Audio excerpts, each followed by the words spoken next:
जय भीम। नमो बुद्ध। साथियों अधिक से अधिक इसको वीडियो को जो है शेयर कर दें ताकि और भी लोग जुड़ जाएं और जो हम मैसेज देना चाहते हैं वो हमारा जो है अधिकतम लोगों तक पहुंच सके। तो साथियों सभी को जय भीम नमो बुद्धाय। और बात शुरू करते हैं। बात है 24 दिसंबर को कार्यक्रम की, जो कि दिल्ली के प्रज्ञा बुद्ध विहार ऑडिटोरियम विकासपुरी में आयोजित किया गया है। सुबह 10 बजे प्रोग्राम शुरू करेंगे और 2 बजे तक इसको समापन कर देंगे। इसका मुख्य अतिथि जो है इसमें राजेंद्रपाल गौतम जी, पूर्व मंत्री दिल्ली सरकार आ रहे हैं, और मुख्य वक्ता अर्चना गौतम जी हैं, और नीलम बौद्ध जी भी इसमें वक्ता हैं, शशि भूषण जी वक्ता है। और इस कार्यक्रम को हमने जो है बिल्कुल भी जो कोई भी ऐसा रंग देने का प्रयास नहीं किया है कि इसमें कोई राजनीति हो या कोई अन्य बात हो, आरक्षण का मुद्दा हो, संविधान बचाओ या आरक्षण बचाओ, ऐसा कोई मुद्दा इसमें डिस्कस नहीं होगा। राजेंद्रपाल गौतम जी से भी बात हुई है और उनको भी बताया गया है कि धार्मिक कार्यक्रम है, धम्म पर बोलना है, और सभी वक्ताओं को उनका एक स्पेसिफिक विषय दिया गया है जिस पर कि उनको अपनी बात रखनी है। और बहुत लंबे वक्तव्य नहीं रखे गए हैं, 5 मिनट से लेकर 10 मिनट के बीच का वक्तव्य रखा है, ताकि जो ऑडियंस आएगी, जो लोग आएंगे, उनको किसी भी प्रकार की तकलीफ ना हो, ना तो सुनने में और ना ही और किसी समस्या के लिए। और 2 बजे जब प्रोग्राम का समापन कर देंगे तो उसके बाद जो है लंच की व्यवस्था है, और जैसा भी लंच हम लोगों ने आप लोगों के सहयोग से तैयार किया है वो आपको देंगे। तो साथियों ये जो प्रोग्राम है, इस प्रोग्राम को समझना बहुत जरूरी है, क्योंकि ये प्रोग्राम एक ऐसा प्रोग्राम है जिसमें अधिकतर लोग शायद ही रुचि लें। प्रोग्राम है सांस्कृतिक परिवर्तन का, और सांस्कृतिक परिवर्तन यानी कि जो बाबा साहेब की असली बात है, बाबा साहेब का असली मिशन है। सांस्कृतिक परिवर्तन यानी कि बुद्ध की बात, बुद्ध के धम्म की बात। धम्म एक ऐसा विषय है जो कि हर एक व्यक्ति के जीवन को नियंत्रित करता है और बहुत जरूरी है, लेकिन अधिकतर लोग जो हैं इस तरफ ध्यान नहीं दे पाते हैं, समझ नहीं पाते हैं, सोच नहीं पाते हैं कि किस तरह से जो है धम्म हमारे जीवन को संचालित करता है। आप सोच कर देखिए कि आपके चारों तरफ जो वातावरण है, क्या वो आपके चारों तरफ जो वातावरण है, क्या आपको उसमें किसी भी प्रकार का भय महसूस होता है? अगर आपको किसी भी प्रकार का भय महसूस हो रहा है तो उसका कारण क्या है? जब आप ये जानने का प्रयास करेंगे तो आप देखेंगे कि आपके चारों तरफ जो लोग हैं उन लोगों ने जो है ऐसा विषैला वातावरण तैयार किया है जिससे कि आपको, आपके मन में जो है भय उत्पन्न हो रहा है।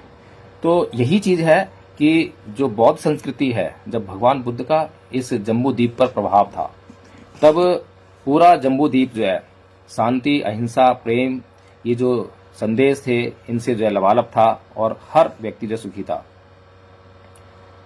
जयप्रकाश आजाद जी, दलित राजनीति डूबी जा रही है, माया जी बीएसपी को। अब राजनीति की बात कर रहे हैं, राजनीति जो है धर्म से ही संचालित होती है, लेकिन हम लोग उल्टा सोच रहे हैं, समझ रहे हैं कि जिस दिन हमारी सत्ता जाएगी उस दिन हमारा धर्म होगा। ये सब बातें जो है ठीक है, लेकिन उस धर्म का आप करोगे क्या?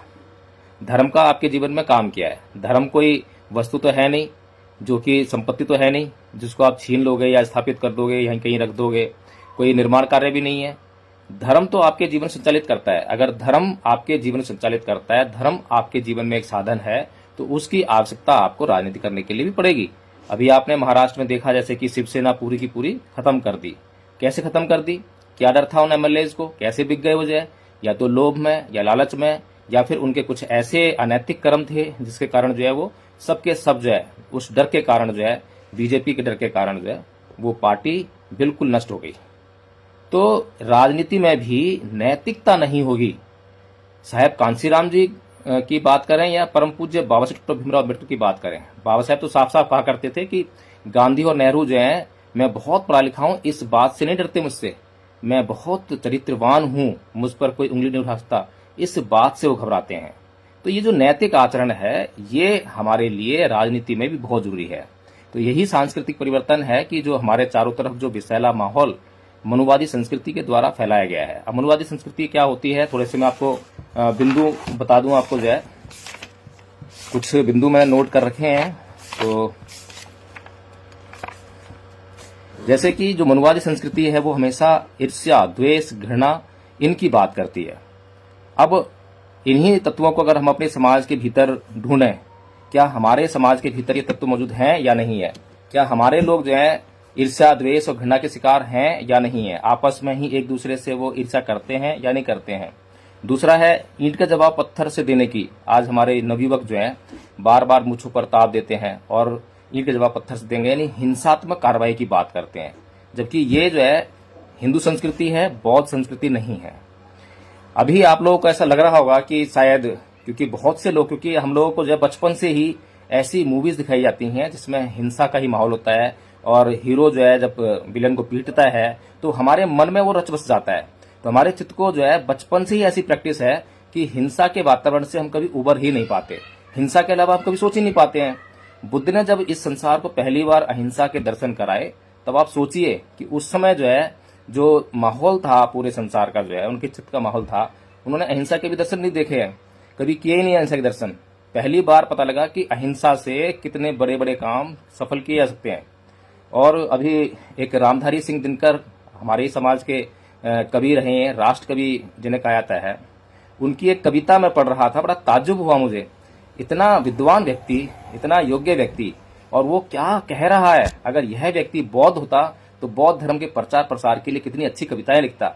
लेकिन ये दुर्भाग्य है हमारे समाज का कि वह व्यक्ति जो है हिंदूवादी मानसिकता का था। हालांकि कुछ बातें उसने सही भी कही हैं, सारी बातें गलत नहीं है, लेकिन उसने जो है जो कहा है वो बहुत ही इंपॉर्टेंट है। जैसे कि कहा है, तपस्या ने कब जोर हिंसा का सहा है, तपस्या ने कब जोर हिंसा का सहा है, देवताओं का दल सदैव दानवों से हारता रहा है।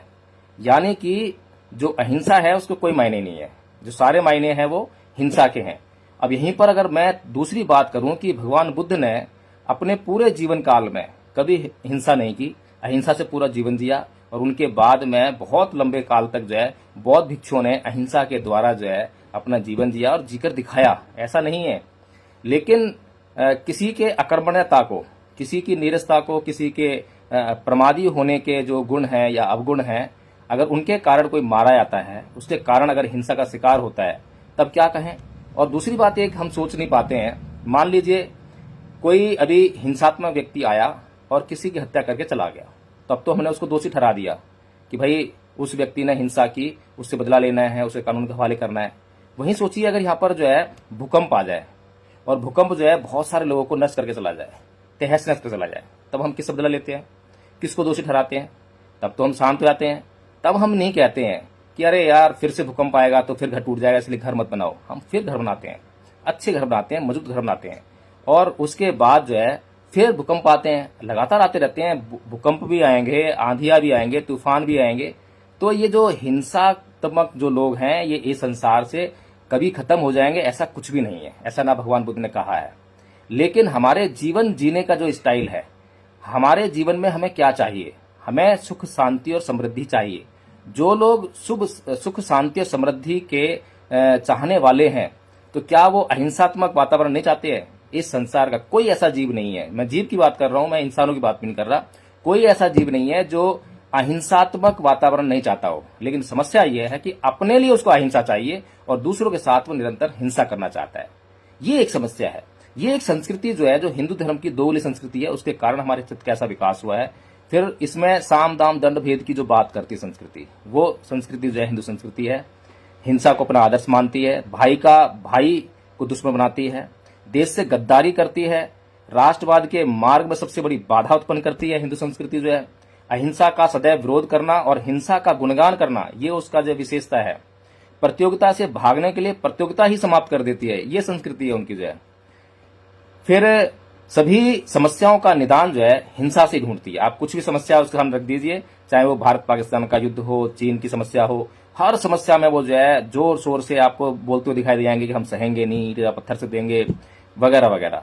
तो नशा और प्रमाद करने वाले लोग की संस्कृति है। आप इस संस्कृति में देखेंगे कि नशा और प्रमाद करना जो है, देवताओं को शराब पीते हुए आपने सुना होगा, यज्ञ में जो है आपने मांस भक्षण करते हुए देखा होगा, जुआ खेलते हुए आपने जो है बहुत सारे प्रकरण देखे होंगे। मनोरंजन की संस्कृति है, मनोरंजन की संस्कृति ही है, धर्म आपको कहीं नहीं मिलेगा। जागरण होते हैं तो आप पूरी रात इनको देखेंगे नाचते गाते जो है, और जागरण में ऐसे ऐसे गाने बजते हैं जिनका कोई तुक नहीं है, धर्म से कोई मतलब नहीं लेना देना। और झूठ फरेब कल्पनाएं गढ़ने की संस्कृति है, मूर्ख बनाने की संस्कृति है, सत्य से भागने की संस्कृति है, असत्य को सत्य साबित करने की चेष्टा करने की संस्कृति है, असमानता और पुरुष प्रधानता व स्त्री से काम भोग की वस्तु मात्र समझने और उसको ऐसा ही प्रचारित करने की संस्कृति है, हर चीज को स्थायी मानने की संस्कृति है। जैसे कि वंश परंपरा जो है कि हमारा वंश खत्म हो जाएगा, इसके लिए जो है चाहे लड़की पैदा हो गई है घर में तो संतुष्टि नहीं होती है, बेटा चाहिए। ये जो मन में हमारे बौद्ध लोग भी ऐसा ही करते हैं। तो वो जो बौद्ध अपने आप को कहते हैं वो बौद्ध नहीं है, वो संस्कृति उनके अंदर हिंदू है। बेशक उन्होंने नाम का परिवर्तन कर लिया है लेकिन अभी संस्कृति परिवर्तन नहीं हुआ है। तो ये सारी चीजें अभी हमारे भीतर मिलती हैं, और जब ये तत्व हमारे भीतर मिलते हैं तो इसका मतलब ये है कि हमें जो है बौद्ध संस्कृति संचालित नहीं कर रही है, बल्कि हमें संचालित करने वाली वही मनुवादी, वही हिंदू संस्कृति है। तो इसीलिए हमने जो है 25 दिसंबर 1927 को परम पूज्य बाबा साहब डॉक्टर भीमराव अम्बेडकर ने मनुस्मृति का दहन किया था। तो उसको जो है हम बदल कर, क्योंकि मनुस्मृति का दहन कर दिया, एक बार जला दिया, अब उसके बाद जो हमारे अम्बेडकरवादी साथी हैं, जो अपने आपको अम्बेडकरवादी कहते हैं, वो उसको बार बार जलाने का प्रयत्न करते हैं, काम करते हैं। लेकिन ये समझने वाली बात है कि परम पूज्य बाबा डॉक्टर भीमराव अम्बेडकर ने अपने जीवन में केवल एक बार मनुस्मृति को जलाया था, उसके बाद जो है दोबारा नहीं जलाया, बल्कि 1956 में धर्म परिवर्तन किया था। तो यानी कि विकास की तरफ बढ़ना। हमने एक चीज को नष्ट किया था, मनुस्मृति जलाने का मतलब था कि मनुस्मृति के भीतर जो विषैले तत्व मौजूद हैं, जो विषैली विचारधारा है, उसको अंत करना है। लेकिन हमने जो है उसको तो अंत किया नहीं। क्या मनुवाद जो है हमारे भीतर नहीं है? हमारे भीतर बहुत भारी मात्रा में मनुवाद है। हम ही आपस में जातिवाद करते हैं, छोटी बड़ी जातियों से आपस में छुआछूत भी करते हैं, सारे काम करते हैं, शादी विवाह नहीं करते हैं। तो मनुवादी हम भी हैं, लेकिन हम अपने भीतर का मनुवाद कभी नहीं देखते हैं और दूसरे मनुवादियों को हम कोसते रहते हैं। तो कहने का मतलब यह है कि जो सांस्कृतिक परिवर्तन का जो उद्देश्य यही है कि परम पूज्य बाबा साहब डॉक्टर भीमराव अम्बेडकर ने 1956 को जब हमें धर्म दे दिया, बौद्ध धर्म की शरण दे दी, तो हमारे पास कोई कारण शेष नहीं रहा था। अगर हमने केवल वही काम किया होता कि हमने बौद्ध धर्म की शरण ग्रहण की होती, बौद्ध धर्म के तत्वों को समझने का प्रयास किया होता, बौद्ध धर्म का आचरण करने का प्रयास किया होता, तो पिछले 70-75 सालों में, क्योंकि बुद्ध एक ही बात कहते हैं कि अपमादेन संपादित है। अपमादेन संपादित मतलब जो है कि जो भी कार्य करो उसको जो है अप्रमादी रहकर करो, बिना आलस के करो। और जब बुद्ध जो है आपके चित्त की जितनी भी समस्याएं हैं, काम, लोभ, मोह, द्वेष, ईर्ष्या, राग, ये सारी समस्याओं का जो है वो निदान कर देते हैं। ये बीमारियां हैं, इन बीमारियों का इलाज कर देते हैं। तो आपके भीतर कोई ऐसी समस्या रह नहीं आती है कि आप किसी से भी योग्यता में कम रह जाएं। जब आपके अंदर योग्यता की कमी नहीं होगी तो आपको आरक्षण की जरूरत कहां पड़ेगी। लेकिन वही समस्या है कि आज तक आप हिसाब लगाकर देखिए, मैं तो रोज समाज में घूमता हूं, जिन लोगों ने आरक्षण की व्यवस्था का लाभ उठाकर नौकरियां प्राप्त की, आज उन्हीं के बच्चे जो है उसी आरक्षण का लाभ उठा रहे हैं। बहुत कम मात्रा में जो है अन्य लोगों के पास उस आरक्षण का लाभ जा रहा है। कारण यह है कि हम सेल्फ सेंटर्ड हो गए हैं, हम निजी हित वाले हो गए हैं। हम बड़ी बड़ी बातें तो करते हैं, लेकिन वो बड़ी बड़ी बातें केवल समाज में जो है नाम कमाने के लिए होती हैं, लेकिन उसका कोई स्तर नहीं होता। तो साथियों, ये जो सांस्कृतिक परिवर्तन दिवस हम मना रहे हैं, इसका उद्देश्य ये है कि हमारे समाज को जो है अब बुद्ध की शरण में जाना चाहिए। लेकिन समस्या ये है कि कैसे जाए, बौद्ध धर्म का प्रचार प्रसार कैसे हो। परम पूज्य बाबा साहब डॉक्टर भीमराव अम्बेडकर 13 अक्टूबर सन 1956 को, जो 14 अक्टूबर की जो संध्या थी, पूर्व संध्या, उस पर बड़े चिंतित थे। भंते चंद्रमणि जी से उन्होंने जो है संघ की शरण जाने से इनकार कर दिया था कि मैं संघ की शरण ग्रहण नहीं करूंगा, मैं केवल जो है बुद्धं शरणं गच्छामि, धम्मं शरणं गच्छामि ही करूंगा, संघं शरणं गच्छामि नहीं कहूंगा। कारण यह था कि जब 1954 में वे रंगून में भाषण दे रहे थे तो बौद्ध धर्म पर बोलते उन्होंने कहा था कि भारत के अंदर जो है धर्म प्रचार करना है, भारत को बौद्ध में करना है। और भारत को बौद्ध में करने की उन्होंने पूरी एक योजना वहां पर जो है प्रस्तुत की थी, जो कि मौजूद है किताबों में, जो है आपको मिल जाएगी। लेकिन उसके बाद जब उन्होंने जो है बौद्ध विहारों का जब विजिट किया, उनकी यात्राएं की, तो वहां पर देखा कि बौद्ध भिक्षु जो है विलासतापूर्ण जीवन जी रहे हैं। उन्हें समाज में जाने के लिए कोई कष्ट उठाने के लिए नहीं कहता, ना वो कभी समाज में जाते हैं। इसी कारण से धम्म जो है बुद्ध विहारों तक सीमित हो गया है, परंपरावादी बन गया है, रीति रिवाज वाला बन गया है। धम्म का अब मनुष्य के जीवन में कोई कल्याणकारी कार्य होगा, इससे जो है मानव समाज जो है वंचित हो रहा है। तो परम पूज्य बाबा साहब डॉक्टर भीमराव अम्बेडकर ने भारत के बौद्ध भिक्षुओं के अंदर और भारी समस्या देखी। यहाँ तो ये उनके पेट पालने का सामान बन गया था। और आज भी हम देखते हैं मैंने बहुत लंबे समय तक जो गौर किया, बहुत सारे बौद्धाचार्यों को मंच पर भाषण देते हुए देखा, लेकिन वे सभी बौद्धाचार्यों को मैंने सिर्फ राजनीति पर बोलते देखा, आरक्षण पर बोलते देखा, जातिवाद पर बोलते देखा, संविधान बचाने के लिए बोलते देखा, लेकिन धर्म पर उनके मुंह से 2 शब्द मैंने कभी नहीं सुने।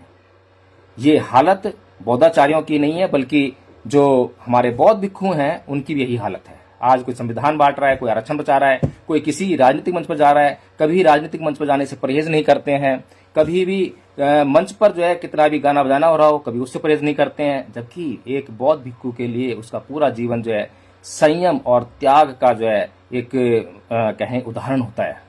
जिस भिक्षु के जीवन में त्याग ना हो, जिस भिक्षु के जीवन में संयम ना हो, वह जो है समाज के लिए कुछ भी नहीं कर पाएगा। बौद्ध भिक्षु का काम है कि वो अपने जीवन में जो है अपनी इच्छाओं का त्याग करके, अपने जीवन को संयमित करके, अध्ययन करके लोगों को बताने का काम करे, लोगों को समझाने का काम करे, लोगों के बीच जाने का काम करे। तो साथियों, यही कुछ समस्याएं हमने देखी। धम्मपद ट्रस्ट का निर्माण करने से पहले हमने बहुत विचार किया, जितने भी हमारे ट्रस्टी थे उन सब ने विचार किया। सबसे पहला प्रश्न ये था कि क्या जो हम काम करने जा रहे हैं, क्या उस काम को अभी कोई और संस्था संगठन कर रहा है क्या? अगर कोई और काम कर रहा है ये वाला, तो हमें अपना कोई नया संस्था या ट्रस्ट बनाने की कोई आवश्यकता नहीं है, हम उनके साथ जुड़कर काम करना शुरू कर देंगे। लेकिन हमने चारों तरफ नजर घुमा के देखी तो ऐसा कोई संगठन, हमें ऐसी कोई संस्था नजर नहीं आई। हो सकता है कि हमारी नजरों से दूर काम कर रही हो, मैं ये दावा पूरी तरह नहीं कर रहा हूं, लेकिन हमें नजर नहीं आई, इसलिए हमने धम्मपद ट्रस्ट का निर्माण किया। फिर कुछ लोग जो है संगठन का विरोध करते हैं कि संगठन में जो है पद और प्रतिष्ठा का मामला होता है, मंच, माइक और सम्मान अपमान ये सब चीजें होती हैं। बात तो ठीक है, लेकिन इसी वजह से संगठन से इंकार कर दें? नहीं। लेकिन हमारे समाज को संगठन से ज्यादा जरूरी संघ की आवश्यकता है। अब लोग जो है संघ और संगठन में फर्क महसूस नहीं कर पाते हैं, समझ नहीं पाते हैं कि संघ क्या है और संगठन क्या है। मैं लगातार वीडियोस के माध्यम से बताने का काम करता आया हूं कि हमें आज हमारे समाज को एक संघ की आवश्यकता है। जैसे कि भिक्षुओं का संघ था, तो भिक्षु संघ में कोई भी निर्णय एक आदमी नहीं लिया करता था, भगवान बुद्ध निर्णय नहीं लिया करते थे, पूरे भिक्षु संघ का निर्णय हुआ करता था, तब उस पर कार्य होता था। इसी तरह से उससे पूर्व जो शाक्य संघ था, तो संघों की व्यवस्था जो है भारत में पहले से विद्यमान रही है और आज वर्तमान में उसी व्यवस्था का पालन जो है आरएसएस कर रही है। उनकी संघ की व्यवस्था है, उसने संघ बनाकर, अब हमने भी धम्मपद ट्रस्ट का जो है संघ बनाया है। वहां पर मैं कुछ भी नहीं हूं। आप अगर आएंगे प्रोग्राम में, 24 तारीख को है प्रोग्राम, जो आप आइए प्रोग्राम को देखिए कि जय भीम प्रकाश ने धम्मपद ट्रस्ट का निर्माण जरूर किया है, लेकिन उसकी वहां पर जो है क्या पद है, क्या प्रतिष्ठा है। ना तो मेरा कहीं साइन चलेगा, ना मेरा कोई मेरे पास पद है। हमने 2 अभी कार्यकारिणी बनाई हैं, 2 संगठन भीतर बनाए हैं, एक वित्त व्यवस्था देखने के लिए और एक जो है मैनेजमेंट देखने के लिए, कार्यक्रम का मैनेजमेंट देखने के लिए। और दोनों ही कार्यकारिणी में एक मेन कार्यकारिणी भी है। तीनों ही तरह के संगठनों में मैं कोई पदाधिकारी नहीं हूं, कुछ पद नहीं मेरे पास जो है। और जब आचार्य दूसरे आचार्य की परीक्षा लेते हैं तो उन आचार्यों में भी मैं शामिल नहीं होता, मैं बिल्कुल जो है अलग रहता हूं। मेरे को जो है किसी भी प्रकार का जो है कोई ये लांछन नहीं आता कि मैंने कोई पद या प्रतिष्ठा यहाँ पे प्राप्त की है। इस तरह से एक बार एक सवाल भी हुआ था, आज सुबह की बात है, तो एक साथी भावुक होकर ये कहने लगे कि मैंने जो 5 आचार्यों के नाम दिए हैं जिन्होंने मेरी परीक्षा ली थी, उसमें से जो है एक साथी थे जो पहले जुड़ा करते थे, आचार्य नहीं बन पाए थे, तो उनका नाम दिया हुआ है। लेकिन मैंने उनसे पूछा, भाई आपका तो यहाँ पे तो आचार्य घोषित ही नहीं है, तो आप उनका नाम कैसे दे सकते हैं? भाई आचार्य परीक्षा तो मेरी भी नहीं हुई है, अगर मेरी भी आचार्य परीक्षा नहीं हुई है, मैं आचार्य घोषित नहीं हुआ हूं, तो मैं भी उसमें शामिल नहीं हो सकता, चाहे वो जय भीम प्रकाश हो, चाहे कोई भी हो। नियम बना है तो नियम सबके लिए समान है, कि नियम से बिल्कुल भी समझौता नहीं होगा। ये संघ की व्यवस्था है। जब हमने संघ की व्यवस्था बना ली, अब उसके जो विभिन्न उद्देश्य हैं, जैसे वित्त का उद्देश्य पूरा करना है उसका, उसके जो मैनेजमेंट है उसका उद्देश्य पूरा करना है, कार्यक्रम जो आयोजित करने हैं, तो दोनों के लिए अलग अलग संगठन बनाने पड़ गए। संगठनों में हमें जो जिम्मेदारी देनी पड़ती है, तो वो संगठन है। तो हमें संघ और संगठन दोनों को समझना चाहिए। संघ जो है बड़ा अस्तित्व लिए होता है, बड़ा उद्देश्य होता है उसको, और उसके भीतर जो है छोटे छोटे उद्देश्यों को पूरा करने के लिए संगठन बनाए जाते हैं। तो इसलिए संगठन भी महत्वपूर्ण है, लेकिन पवारना विधि के द्वारा जो संघ के लोग हैं वो अपना शुद्धिकरण करते हैं। हमने भी जो है अपने भीतर हफ्ते में 1 दिन की व्यवस्था की है कि हम पवारना विधि के द्वारा अपनी शुद्धिकरण करेंगे, अपना शुद्धिकरण करेंगे। और उसमें जो है सबसे पहले तो व्यक्ति अपने आप बताएंगे, साथी जो है आचार्य है और जो भी धम्मबंधु हैं, कि उनसे कोई अपराध हुआ हो, कोई सील टूटा हो। अगर वो नहीं बता पाते हैं और किसी ने सील टूटते हुए देखा है, तब वो बताएंगे कि हाँ इन्होंने सील तोड़ा है, ऐसा है। फिर संघ जो है डिसाइड करेगा कि उनके खिलाफ क्या कार्रवाई करनी है। इस तरह से पवाना विधि के द्वारा वह संघ जो है हमेशा शुद्ध बना रहता है। इसी तरह से जो भगवान बुद्ध का जो भिक्खु संघ था और भिक्खुनी संघ था, वो भी पवाना विधि के द्वारा जो है ऐसी शुद्ध को प्राप्त होता था।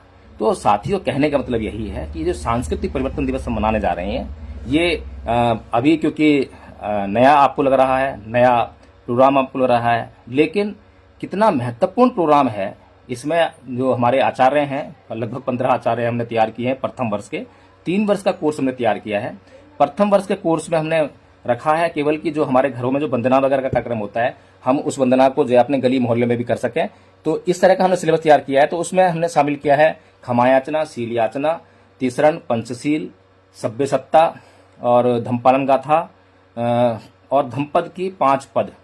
ये सिलेबस है खाली। ये सिलेबस कोई भी व्यक्ति जो है याद कर लेता है और 5 आचार्यों के सामने परीक्षा देता है और आचार्य जो है, आचार्य बोर्ड है हमारा, वो उनको पास कर देता है। तो उसको हम जो है आचार्य घोषित कर देंगे और अब वो आदमी जो है खाली आचार्य बन के और सर्टिफिकेट लेके घर बैठ जाएगा और हमें पता चलेगा तो बाद में और परीक्षा होगी तो फेल हो जाएगा, तो वापस वो सर्टिफिकेट लेने का भी काम हम करेंगे। व्यवस्था तो ठीक है, लेकिन व्यवस्था को बनाए रखने के लिए बहुत बड़ी और व्यवस्था चाहिए होती है। हम लगातार इसलिए फेल होते हैं कि लगातार जो है सहयोग नहीं मिल पाता है।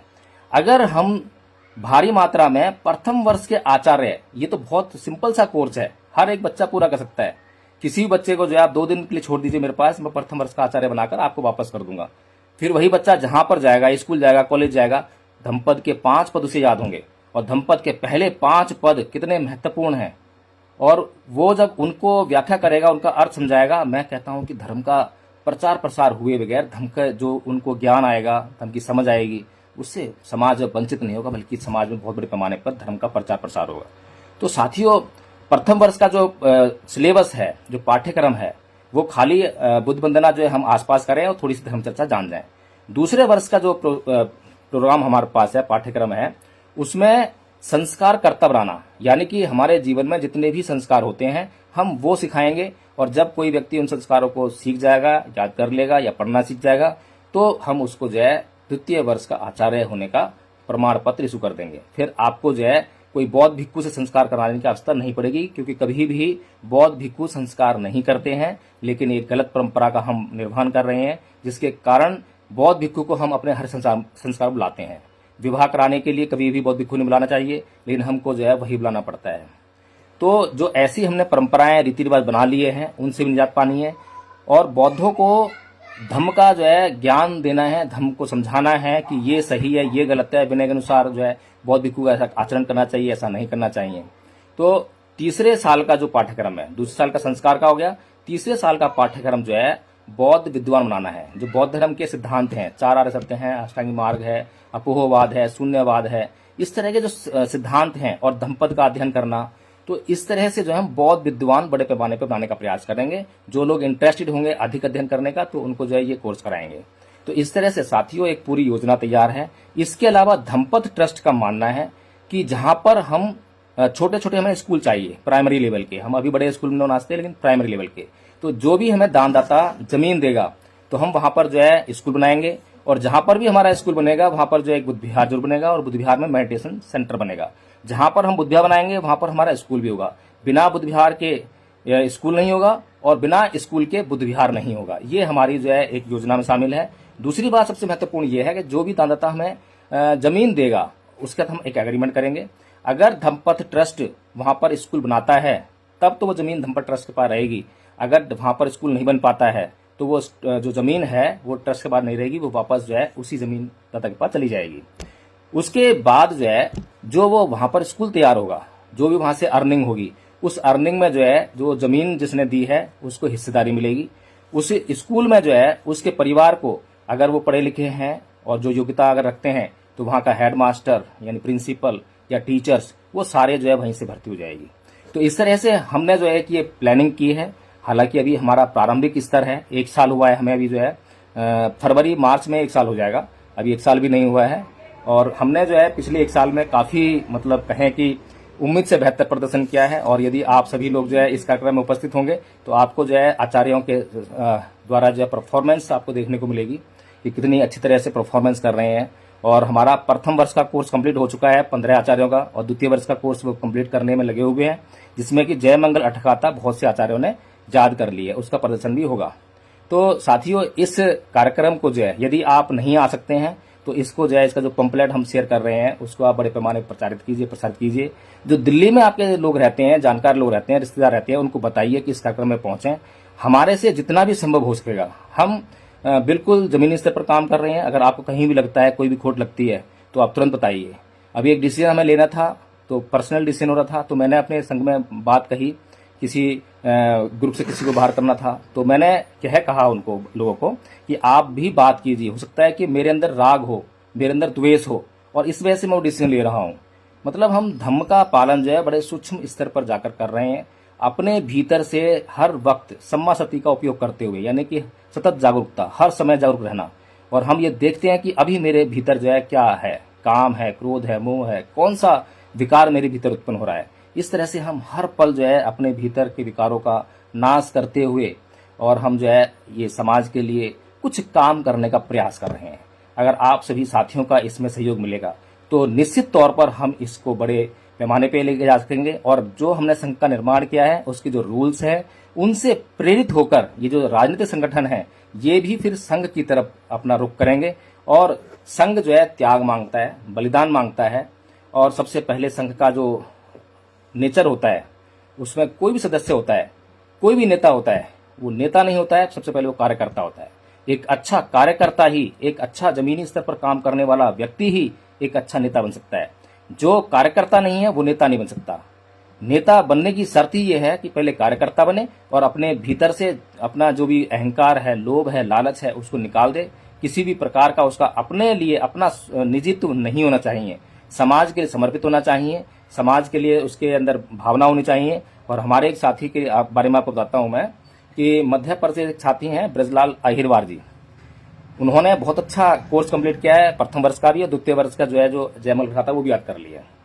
अभी हमने जब दान की बात कही तो अभी मिस्त्री का काम करते हैं चेन्नई का, और यहीं गुड़गांव में काम कर रहे हैं। तो उन्होंने कहा कि उस दिन मैं जरूर आऊंगा, और मुझे कहीं से भी 800 रुपये मिलने वाले हैं, जिसमें कि मैं वहां आकर 700 रुपये धम्मपथ ट्रस्ट को दान दूंगा। और हमें उनकी स्थिति अच्छी तरह पता है कि बहुत ही गरीब व्यक्ति हैं, लेकिन धम्म के प्रति समर्पित हैं और अच्छी तरह से कोर्स कंप्लीट कर रहे हैं और धम्म के लिए कुछ भी करने के लिए तैयार हैं।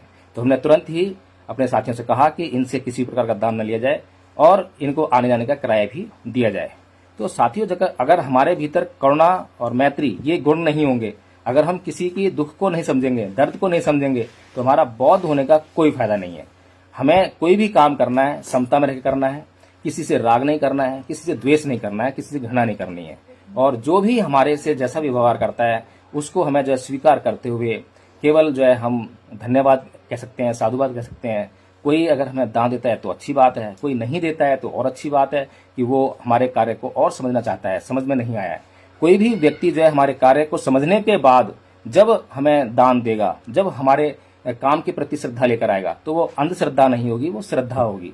और हमारे महान पुरुषों ने हमेशा हमें जगाने का प्रयास किया है, अंधश्रद्धा से दूर रखने का प्रयास किया है। और अंधश्रद्धा से दूर रहने का सिर्फ एक ही उपाय हो सकता है कि पहले आप जानिए और फिर आप जो है उनके ऊपर विश्वास कीजिए। तो साथियों, मैं फिर से आप लोगों को जो है, और इस प्रोग्राम में एक खास बात और है, अभी पीछे जो है गोरखपुर में जो आंदोलन हुआ था, वहां पर 4 बहुजन पत्रकार जो है जेल गए थे। 22 दिन तक वे जेल में रहे। और बहुत विडंबना की बात है, जैसे कि मैंने बात कही थी कि ईर्ष्या और द्वेष और घृणा हमारे समाज के भीतर भी व्याप्त है। आपको शायद ही किसी यूट्यूबर से, जो समाज के बहुजन मीडिया है, या फिर जो समाज के नेता हैं, लक्ष्मण सिंह यादव जी हैं, रतनलाल जी हैं, या और भी नेता हैं, आप भी प्रेस कॉन्फ्रेंस चल रही है, अभी भी मंच लगे हुए हैं, इन किसी भी मंच से आप उनके मुंह से जो है इन लोगों के प्रति किसी भी प्रकार के आंदोलन की बात नहीं कहेंगे। जबकि 22 दिन तक बहुजन पत्रकारों का जेल में रहना कोई छोटी मोटी बात नहीं है, बहुत बड़ी बात है। लेकिन ये इतिहास बन चुका है, और इतिहास बनने के लिए और इस इतिहास में, इतिहास के पन्नों में इन लोगों को जवाब देना पड़ेगा। और जानबूझकर जो ये बात जो समाज से छुपाई गई, 2-3 लोगों ने इसकी रिपोर्टिंग भी की है, लेकिन उसमें जो है जानबूझकर किसी भी पत्रकार का नाम नहीं लिया गया है। तो ये जो है इतिहास में इनको जवाब देना पड़ेगा। इतिहास दर्ज हो चुका है। और मैं आप सभी लोगों से विनती करूंगा कि हम लोग जो है इन 4 पत्रकारों को सम्मान भी कर रहे हैं, जिसमें कि नीलम बौद्ध जी और मनोज अंटानी जी, संतोष जी और रमेश जी, ये 4 पत्रकार हैं। गरीब तबके से आने वाले पत्रकार हैं ये जो है, इनका कोई राजनीतिक बैकग्राउंड नहीं है, कोई बहुत बड़ा IAS IPS का परिवार नहीं है। तो गरीब होने के कारण और लॉबी नहीं होने के कारण, क्योंकि आजकल जो हम देख रहे हैं कि IAS IPS ऑफिसर्स और जो हमारा शिक्षक वर्ग है या फिर प्रोफेसर्स क्लास हैं, इनका एक अपना एक वर्ग बन गया है जिसमें कि ये एक दूसरे के लिए तो हमेशा खड़े हो जाते हैं। आज लक्ष्मण यादव जी की जो नौकरी है वो उनका पर्सनल मैटर है, और मैं दावा करता हूं कि अगर उनको नौकरी वापस मिल जाती है तो लाख 1.5 लाख रुपए जो भी इनको इनकम आएगी, तो क्या उसकी आधी इनकम समाज को देंगे? क्योंकि आज समाज के बलबूते पे उनके पास इनकम आएगी वापस जो है, लेकिन वो कभी नहीं होगा। दूसरी बात यह है कि नौकरी इनका निजी मामला है। इससे पहले रितु जी भी अपना आंदोलन कर रही हैं, लेकिन इससे पूर्व जो है एक नीलम नाम की हमारे ही समाज की प्रोफेसर, जो कि उनके डिपार्टमेंट की जो है एक जो हेड थी, उसने जो है उनको अपमानित करते हुए, वो जाति से उच्च जाति समझ रखने वाली थी, और थप्पड़ मारा था भरी मीटिंग में। हम लोगों ने जो है बहुत कोशिश की थी उनका मुद्दा उठाने के लिए, लेकिन उनके लिए ना तो लक्ष्मण सिंह जी ने कोई आंदोलन किया, ना रतनलाल जी ने कोई आंदोलन किया, ना प्रोफेसर रितु उस समय निकल कर आई। तो कहने का मतलब यही है कि जब हमारे को दर्द होता है तो हम चिल्लाते हैं, चीखते हैं। उसके अलावा हम जो है फिर ये जरूर कहते हैं, दावा करते हैं हमें राजनीति नहीं करनी है, मैं ये नहीं करती। अगर आपको राजनीति नहीं करनी है तो आप क्यों ये ढंढोरा पीट रहे हैं? आप जाइए, समाज के लिए काम कीजिए, समाज को जगाने का काम कीजिए। हम लोग भी साइलेंटली काम कर रहे हैं, हमने कोई मंच लगा के जो है ये प्रोग्राम कर रहे हैं, जगाने के लिए कर रहे हैं। इसके बाद जो हमारा जो रोज रूटीन का काम चल रहा है वो रोज का जगाने का कार्यक्रम चल रहा है। तो कहने का मतलब यही है साथियों कि अब जो है जो भी हमें समाज को जो है देखना है, समाज को समझना है कि समाज की मानसिकता क्या है, समाज का उद्देश्य क्या है, समाज के आंदोलनों का उद्देश्य क्या है। बहुत संगठन तो बिना उद्देश्य के चल रहे हैं, नाम कुछ और होता है, नाम धार्मिक है और काम सारे राजनीतिक चल रहे हैं। तो ये सब बातें भी हमें देखनी है। तो उम्मीद करता हूं कि जो भी आपके दिल्ली में रहने वाले लोग हैं, और यदि आप जो है NCR या आसपास के इलाकों में रहते हैं, तो आप जो है इस प्रोग्राम में जरूर पहुंचिए। और अगर आप जो है समझते हैं कि यह कार्यक्रम जो है बिल्कुल सच्ची भावना से हो रहा है, ईमानदारी से हो रहा है, और इसमें जो है कुछ भी अपने निजी स्वार्थों में नहीं लगने वाला है, तो QR कोड उसमें दिया हुआ है, स्कैन करके उसको जो है आप जो है सीधे धम्पत ट्रस्ट के अकाउंट में आप पैसा भेज सकते हैं, दान दे सकते हैं। और इस धम्पत ट्रस्ट से जो है, हालांकि मेरे पास कंट्रोल रहता है, लेकिन मैं एक पैसा भी खर्च नहीं कर सकता हूं जब तक कि कार्यकारिणी जो है उस खर्च के लिए मुझे इजाजत न दे दे। तो सब कुछ जो है कार्यकारिणी की देखरेख में होता है। तो इसलिए आप जो है, और आप लोग भी कभी भी सवाल उठा सकते हैं कि क्या खर्च हुआ है, सही हुआ है या गलत हुआ है।